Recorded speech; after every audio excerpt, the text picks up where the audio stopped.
Hi everyone, this is Nipun Madan coming to you live on Facebook. So today's topic is on fixed income investing. So first of all, my apologies for the last week. This session was supposed to be conducted last week, but due to some unforeseen events, we were not able to conduct this because this is one of the most important topic as far as investment goes. Because most of our money is invested into fixed income instruments like FDs, like PPF. So this becomes a very important topic for us. So today's session, what I have done is divided into 3-4 parts. First, I will be discussing about the various fixed income instruments that are there. Then I'll be discussing benefits of some of the instruments, and then I'll be talking about the risks involved, and then finally how to choose a fund. So as far as fixed income goes, so first of all let's discuss what is basically a fixed income instrument or what is a debt instrument. Basically होता क्या है ये fixed income या debt instrument कुछ नहीं, it's just like a money that you lend to somebody, and when you lend somebody a money, he or she in return will pay you the interest, plus at the end of the term he or she will return you the principal amount. So that is the basic principle behind the fixed income instrument. The most common fixed income instrument is fixed deposits that you guys do when you go and invest in a bank.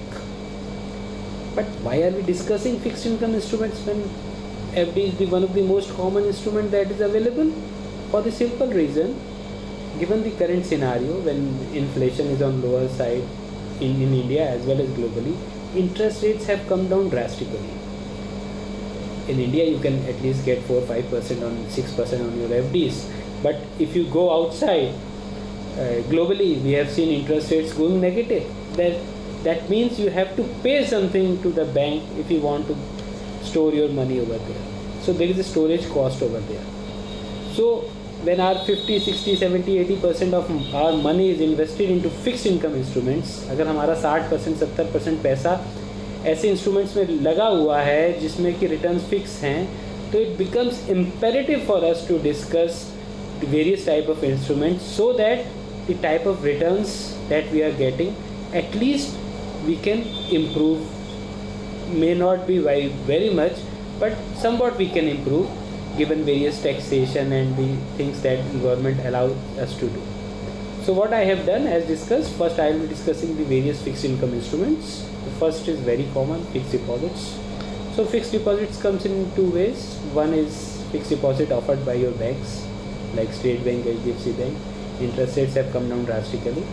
If you go for 1 year FD, it is somewhere around 6% के आसपास है FD का returns. और बहुत सारे FDs होती हैं जो कॉर्पोरेट्स या हाउसिंग फाइनेंस कंपनीज ऑफ़र करती हैं, बट समहाउ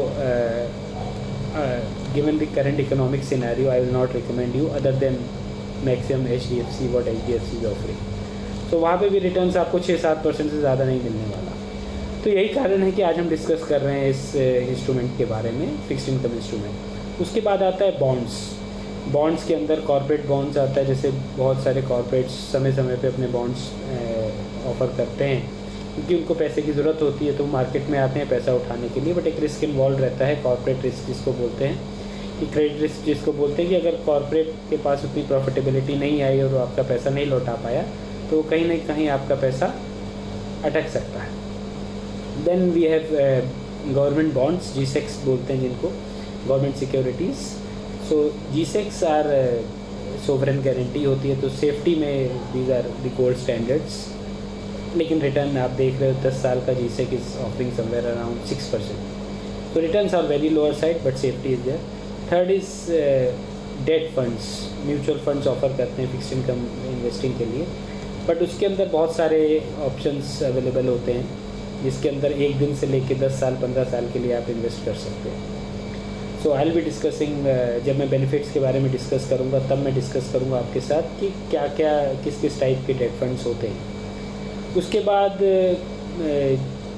जो हम लोग डिस्कस करेंगे, जो NCDs और अदर देन बॉन्ड्स और ये सब कन्वर्टेबल डिवेंचर्स जो कि कॉर्पोरेट्स ऑफर करते हैं, जो कि I don't find very important, क्योंकि ये इन्वेस्टमेंट के लिए कहा नहीं जाते हैं, इन्वेस्टमेंट के लिए रिकमेंडेड नहीं है। फिर सबसे आखिरी जो सबसे ज़्यादा इस समय प्रचलन में चल रहा है वो स्मॉल सेविंग्स, जैसे आप PPF या NSC या किसान विकास पत्र पे करते हैं। They are quite attractive. अभी तक रिटर्न्स कम आ रहे हैं तो, लेकिन दे आर वेरी इम्पॉर्टेंट और रिटर्न्स अच्छा ऑफ़र करते हैं। तो दैट, बट उसके अंदर प्रॉब्लम ये है कि एक कैप लगा हुआ है कि आप 15 lakh 10 lakh depending upon various instruments आप इन्वेस्ट नहीं कर सकते।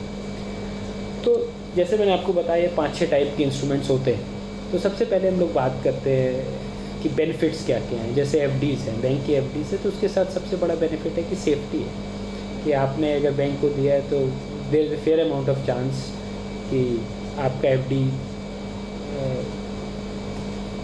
का जो पैसा है आपको इंटरेस्ट समय पे मिलेगा और इसका प्रिंसिपल भी आपको समय पे मिल जाएगा। क्रेडिट रिस्क नहीं रहेगा आपके साथ कि जो कि ओनर है, जिसने आपसे पैसा लिया है वो आपको पैसा लौटा देगा। तो ये एक बहुत बड़ा बेनिफिट है।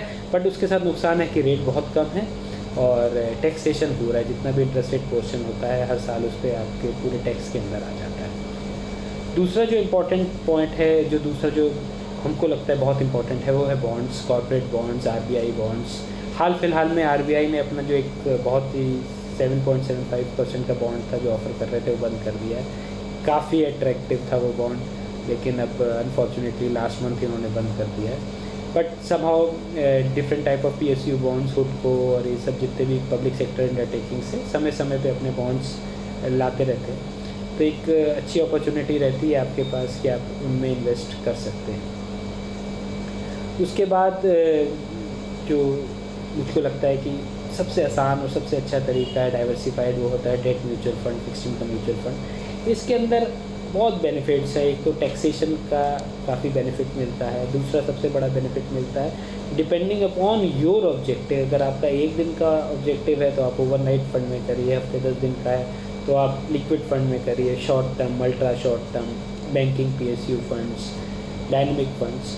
तो there various type of funds available based on your objective. जितने समय के लिए भी आप करना आप चूज़ कर सकते हो। हर फंड की एक अपनी ड्यूरेशन और मैच्योरिटी होती है जिसको कि आप चूज़ कर सकते हो और उसमें आप इन्वेस्ट कर सकते हो। तो जैसे आपको 6 महीने के लिए करना है तो लो ड्यूरेशन फंड्स बहुत, जिनकी मैच्योरिटी 6 महीने से 1 साल के बीच में होती है, आप उसमें इन्वेस्ट करेंगे और आपको एक जो इंटरेस्ट रेट्स चल रहा है उसके हिसाब से बेटर देन FDs आप you can very well expect your returns. एक चीज़ बहुत ज़्यादा ध्यान देने वाली है म्यूचुअल फंड्स के अंदर, बीच में पहले भी हमने देखा कि एक कैटेगरी है credit risk fund. 1-2% additional returns के कारण एक कैटेगरी बन गई है जिसमें वो क्रेडिट रिस्क लेते हैं, लो क्वालिटी ऑफ पेपर्स में इन्वेस्ट कर देते हैं, जहाँ पे 1-2% रिटर्न तो ज़्यादा मिलने की आशा होती है, लेकिन साथ ही साथ आपका जो प्रिंसिपल अमाउंट है वो भी डूब सकता है। तो जनरली एक जब इकॉनमी आपकी ऊपर जा रही होती है, चढ़ रही होती है, तो ये बहुत अट्रैक्टिव इंस्ट्रूमेंट रहते हैं। लेकिन खासकर आजकल जब इकॉनमी बहुत ही अनसर्टेन है पोस्ट कोविड, तो कहीं ना कहीं हमको ये देखना पड़ेगा कि इस टाइप के इंस्ट्रूमेंट से 1-2% एक्स्ट्रा के चक्कर में हम दूर रहें। बिकॉज डेट जैसे फिक्स्ड इनकम के अंदर बोला जाता है कि return on the money is not important, return of the money is important. तो हम लोगों को ध्यान रखना है कि ऐसे किसी भी इंस्ट्रूमेंट में हम इन्वेस्ट ना करें जहाँ पे हमारा क्रेडिट रिस्क हो सकता है। फिर हम बात करते हैं म्यूचुअल फंड के बाद जो सबसे इम्पॉर्टेंट इंस्ट्रूमेंट है वो है स्मॉल सेविंग्स, जैसे PPF हो गया, NSC हो गया। खासकर ये गवर्नमेंट गारंटीड इंस्ट्रूमेंट्स हैं और इंटरेस्ट रेट भी काफ़ी अट्रैक्टिव है, 7 से 7.5% के आसपास मिल रहा है। गिवन FDs 6-5.5-6% आपको दे रही हैं और यहाँ पे 7% मिल रहा है, तो अपने आप में एक अट्रैक्टिव हो जाता है। और खासकर PPF टाइप का इंस्ट्रूमेंट तो बहुत ही अट्रैक्टिव हो जाता है, because given the simple reason कि आपको टैक्स का पूरा बेनिफिट मिलता है, वो टैक्सेबल नहीं है। तो ये 4-5 इंस्ट्रूमेंट्स हैं, इनके बेनिफिट्स अपने अपने हैं। म्यूचुअल फंड्स के मैंने आपको बताया कि बेस्ड ऑन योर ऑब्जेक्टिव आप इन्वेस्ट कर सकते हो, आपका जितने टाइम फ्रेम के लिए करना है आप इन्वेस्ट कर सकते हो, और सेफ्टी चाहते हो तो आप स्मॉल सेविंग और बैंक FDs में इन्वेस्ट कर सकते हो। तो फिर रिस्क कहाँ इन्वॉल्व है? है जब हम इन इंस्ट्रूमेंट्स में इन्वेस्ट करते हैं। एफडी में सबसे बड़ा रिस्क आपके साथ जो इन्वॉल्व है वो ये है कि आप इन्फ्लेशन के बराबर रिटर्न नहीं पा पाते। मान लीजिए इन्फ्लेशन अभी भी हमारे देश में 5% है और आपका रिटर्न बनता है किसी भी एफडी में 6%, और साथ ही साथ 30% आपको अगर टैक्स देना पड़ता है उस पर, तो your net return comes out somewhere around 4%। तो आप रियल रिटर्न जिसको हम बोलते हैं नेगेटिव, तो एक कहीं ना कहीं आप जब इस टाइप के इंस्ट्रूमेंट में इन्वेस्ट कर रहे हो एफडी टाइप के, तो आपका एक कैपिटल लॉस हो रहा है। जो चीज़ आज आपकी 100 रुपये की अगले 1 साल में 105 हो जाएगी, लेकिन आपके पास सिर्फ 104 रह जाएगा। तो एक सबसे बड़ा रिस्क ये है कि आपकी परचेजिंग पावर लूज हो रही है। आप जो चीज़ आज खरीद सकते हो सकता है एफडी में लगा के कल वो चीज़ ना खरीद पाओ। तो ये अपने आप में बहुत बड़ा रिस्क है। फिर बात करें म्यूचुअल फंड्स की रिस्क, सबसे बड़ा रिस्क क्या है? म्यूचुअल फंड मैंने आपको जैसे बताया, क्रेडिट रिस्क फंड्स में बहुत बड़ा रिस्क ये है कि वहाँ पे अगर आप थोड़ा सा रिटर्न ज़्यादा के लालच में अगर आप गलत फंड में फंस गए तो आपका प्रिंसिपल भी जा सकता है। दूसरा रिस्क जो म्यूचुअल फंड्स के साथ इन्वॉल्व होता है इंटरेस्ट रेट रिस्क। आज आप देखोगे तो आपके short term funds, banking PSU funds में 9-10% का आपका रिटर्न दिख रहा है, बट ये इसलिए क्योंकि रिटर्न्स इंटरेस्ट रेट्स नीचे आ रहा है। ज़रूरी नहीं है कि हमेशा इंटरेस्ट रेट नीचे आए। इंटरेस्ट रेट अब जो चीज़ नीचे आती है मेन रिवर्जन में ऊपर भी जाती है, तो इंटरेस्ट रेट डेफिनेटली ऊपर जाएंगे।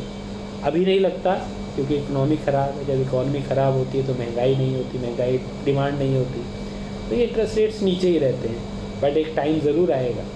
तो you need to be very careful. तो मैंने आपको जैसे बताया कि आपको जितने समय के लिए इन्वेस्ट करना, लगभग मैच्योरिटी प्रोडक्ट की उतना ही चुनें। अगर आपको 1 दिन के लिए करना है तो ओवरनाइट फंड, 1 हफ्ते के लिए करना है तो आपको लिक्विड फंड, फिर liquid plus fund, ultra short, low duration, banking PSU, dynamic bond funds, तो इस टाइप से आपको अपना फंड चूज़ करना है सो दैट आपकी मैच्योरिटी और प्रोडक्ट की मैच्योरिटी मैच करे।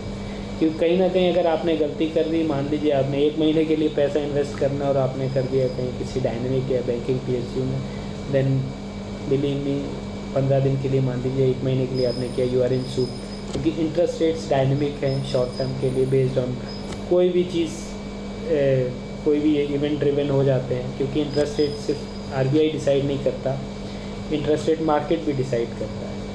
अगर मार्केट को लगता है कि एम्पल लिक्विडिटी है, ज़्यादा लिक्विडिटी है, तो इंटरेस्ट रेट नीचे रहता है। अगर वही मार्केट को लगता है कि लिक्विडिटी नहीं है तो इंटरेस्ट रेट वापस बढ़ भी सकता है। तो ये सारी चीज़ें आपको ध्यान देने योग्य है कि कहीं इंटरेस्ट रेट बढ़ना चाहे, तो इससे बेहतर ये रहेगा rather than taking that risk, you should invest as per your objective. So if your objective is 6 months, go for low duration. If it's 2 years, 3 years, go for banking PSU type of product. Or if it is more, you can go for some dynamic bond funds. So जैसे मैंने बताया 2 type के risk mutual funds के अंदर, एक credit risk तो बिल्कुल avoidable है, second is interest rate risk, वो भी आप अवॉइड कर सकते हैं अगर आप अपनी एज पर योर मेच्योरिटी करते हैं। तीसरा एक बड़ा इंपॉर्टेंट म्यूचुअल फंड्स और बॉन्ड को मिलकर इंस्ट्रूमेंट बनाया है जो लास्ट ईयर गवर्नमेंट ने लॉन्च किया था, वो है भारत बॉन्ड करके, जिसमें कि जितने भी पब्लिक सेक्टर अंडरटेकिंग्स हैं उनके बॉन्ड को लेके एक म्यूचुअल फंड बना दिया गया। उसमें 3 साल और 10 साल की मैच्योरिटी रखी गई और उसको लॉन्च कर दिया गया। अगर आपकी ऑब्जेक्टिव 3 साल का है तो आप 3 साल की मैच्योरिटी में, और 10 साल का, तो वहाँ पे क्या हेल्थ टू मैच्योरिटी बॉन्ड्स है, तो वहाँ आपको मालूम है कि आपको 7% या 10% या 8% जो भी यील्ड होगी, ऑलमोस्ट आपको उतना रिटर्न मिलने वाला है। प्लस आपको टैक्स का बेनिफिट मिलता है। जैसे मैंने बताया म्यूचुअल फंड्स के अंदर टैक्सेशन बहुत बढ़िया बेनिफिट है। 3 साल अगर आप होल्ड करते हो डेट फंड्स तो आपको जो महंगाई है, इंडेक्सेशन है, उसका बेनिफिट मिलता है। जैसे मान लीजिए आज कोई 100 रुपये की चीज़ है, महंगाई 5% रहती है, 3 साल बाद 117 रुपये बन जाती है और आपका रिटर्न 120 रुपये, तो आपको टैक्स सिर्फ 3 रुपये पे देना है, आपको 20 रुपये पे टैक्स नहीं देना। तो वो अपने आप में बहुत बड़ा एक बेनिफिट मिल जाता है म्यूचुअल फंड्स के अंदर। तो जहाँ तक कि म्यूचुअल फंड्स की बात है, और पीपीएफ एनएससी के साथ एज सच कुछ नेगेटिविटी नहीं है, एक काफ़ी अच्छा इंस्ट्रूमेंट है। बस जैसे मैंने आपको बताया, नेगेटिविटी एक यही है कि कैप लगा दिया है कि इससे ज़्यादा आप इन्वेस्ट नहीं कर सकते। तो अगर आपको एसेट एलोकेशन करना है और उसमें कहीं 40-50% आपका फिक्स इनकम बनता है तो वहाँ आप बन जाते हो, आप सारा का सारा पैसा उसमें नहीं कर सकते। तो अब ये म्यूचुअल फंड्स चूज़ कैसे करना है हमको, बेसिकली अगर हम कोई डेट फंड्स में इन्वेस्ट कर रहे हैं तो कैसे, किस कंपनी का चूज़ करें, क्या करें। सबसे पहले आपको चूज़ करना है कि जैसे मैंने बताया क्रेडिट क्वालिटी बहुत अच्छी होनी चाहिए। तो first of all you have to make sure whether you are investing into overnight or banking PSU or dynamic bond fund, it has to be AAA rated. उससे आप कॉम्प्रोमाइज़ मत करिएगा। अगर जितना भी अकलमंद फंड मैनेजर हो, कुछ भी हो, हमने अभी देखा हाल फिलहाल में ये चीज़ें चलती नहीं। You have to take care of your money. So invest into only funds which are investing into AAA public sector undertakings हो तो बेटर है, नहीं तो AAA कॉर्पोरेट भी इक्वली गुड है। सो पहली चीज़ तो ये हो गई। दूसरा, आपको चूज़ करना है, जैसे मैंने बताया, एज़ पर योर ऑब्जेक्टिव। अगर आपका 3 महीने का ऑब्जेक्टिव है तो 3 महीने का फंड, 6 महीने का है तो 6 महीने का आपको चूज़ करना है। और आपको एक दो तीन चीज़ें ध्यान रखने वाली हैं कि जब आप इन्वेस्टमेंट करने जा रहे हो तो कहीं ना कहीं लेडर बना लो। ऐसा नहीं है कि आप सारा का सारा पैसा एक फंड में कर दो। आप इस तरीके से बनाइए कि कुछ पैसा ऐसा जो 1 साल की मैच्योरिटी वाले फंड में हो, कुछ 3 साल में, कुछ 5 साल में। उससे आपको बेनिफिट ये मिलेगा कि इंटरेस्ट रेट नीचे आ रहे होंगे, या इंटरेस्ट रेट आपकी जैसे जैसे मैच्योरिटी आ रही होगी और इंटरेस्ट रेट मान लो बढ़ना शुरू हो गए तो आपका री इन्वेस्टमेंट का रिस्क ख़त्म हो जाएगा। बढ़े इंटरेस्ट रेट में आप इन्वेस्ट भी कर सकते हो और आपके पास समय समय पे लिक्विडिटी भी रहेगी। आपको पैसा ऐसा नहीं कि अगर आपने एक फंड में कर दिया तो और आपने एक लंबे ड्यूरेशन में कर दिया और आपको जल्दी ज़रूरत पड़ गई मान लीजिए, तो आप उस समय इंटरेस्ट रेट आपके फेवर में नहीं है और आपको निकालना पड़ गया तो आपका नुकसान हो सकता है। तो एक लेडर बना के रखिएगा, जिसको कि हम कहते हैं एक लेडर बेस्ड पोर्टफोलियो। 1 साल, 3 साल, 5 साल, इस तरीके से आप इन्वेस्ट करेंगे तो काफ़ी बेहतर आपको इसके नतीजे मिल सकते हैं। तो ये बातें हो गई कि कैसे क्या क्या रिस्क इन्वॉल्व हैं और क्या क्या तरीक़ों से हम फंड्स को चूज़ कर सकते हैं। तो एक छोटा सा एग्ज़ाम्पल देता हूँ। अगर आपको मान लीजिए 3 साल 5 साल के लिए इन्वेस्टमेंट करना है तो आप इसको डिवाइड करिए इस तरीके से। कुछ पैसा आप अल्ट्रा शॉर्ट टर्म फंड में डालिए जिसकी कि मैच्योरिटी लगभग 3 महीने से 6 महीने होगी। कुछ पैसा आप बैंकिंग PSU फंड्स में डालिए जिसकी मैच्योरिटी 2 से 3 साल होगी।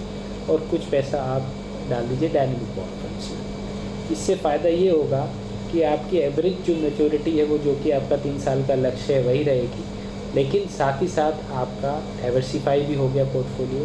आप किसी भी तरीके से इंटरेस्ट रेट रिस्क से भी बचे रहेंगे और क्रेडिट रिस्क तो आप ले ही नहीं रहे। तो बेसिकली यही तरीके हैं कि आप 3-4 तरीके जिससे कि आप एक अच्छा फंड चूज़ कर सकते हैं। तो आपको ध्यान रखना है कि क्रेडिट क्वालिटी के साथ कोई कॉम्प्रोमाइज़ नहीं कर रहा, मैच्योरिटी पे ध्यान रखना है। जितने समय के लिए आपको इन्वेस्ट करना है तो आपकी और आपके फ़ंड की मैच्योरिटी लगभग मैच करनी चाहिए। तो जैसे कहते हैं कि investing is simple but not easy, but you can make it easy if you follow discipline in debt instruments.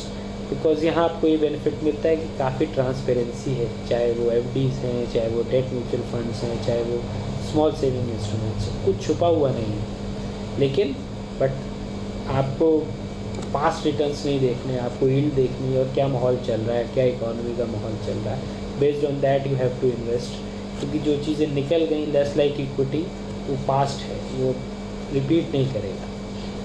So quality देखना है और आपको मैच्योरिटी प्रोफाइल देखना है जो जब आप इन्वेस्टमेंट करने जाएं। So this is what debt mutual funds और debt investing is all about. Only thing that is required is the discipline and diversification. जैसे मैंने पहले भी बताया आप लोगों को, जब आप इन्वेस्ट करना चाह रहे हो तो आप हमेशा डाइवर्सिफाई करो। उन्होंने बात करी इक्विटी की, हमने ग्लोबल इक्विटीज़ की बात करी थी।